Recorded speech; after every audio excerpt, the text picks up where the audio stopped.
வெலிகம பிரதேச சபையின் தவிசாளர் லசந்த விக்ரமசேகர தமது அலுவலகத்தில் இருந்தபோது கடந்த புதன்கிழமை படுகொலை செய்யப்பட்டார்.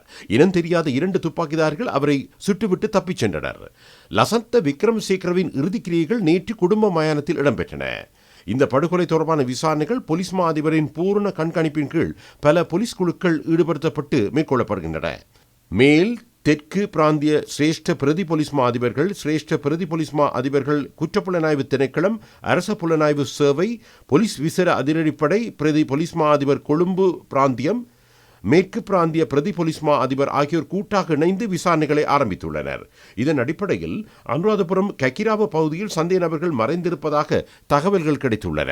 அந்த தகவல்களின் அடிப்படையில் செயல்பட்ட பாதுகாப்பு பிரிவு அங்கு மேற்கொண்ட முற்றுகையின் போது பெண் சந்தேக நபர் ஒருவரும் மற்றுமொரு சந்தேக நபரும் கைது செய்யப்பட்டனர்.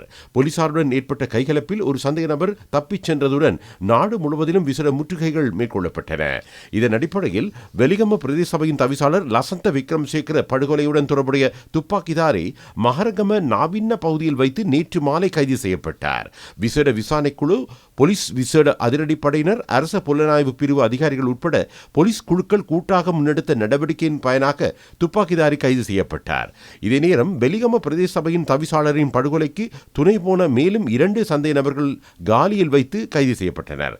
இந்த அனைத்து சந்தேக நபர்கள் தொடர்பான மேலதிக விசாரணைகள் இடம்பெற்று வருவதுடன் அவர்கள் நிதி மோசடி விசாரணை பிரிவிடம் ஒப்படைக்கப்பட்டுள்ளனர். இந்த படுகொலையுடன் தொடர்புடைய துப்பாக்கிதாரி மற்றும் ஏனைய சந்தேக நபர்களை கைது செய்வதற்கு போலீசார் பொதுமக்கள் உதவியை நாடியதுடன் இதற்கு பொதுமக்கள் வழங்கிய ஆதரவுக்கு போலீசார் நன்றி தெரிவித்தனர்.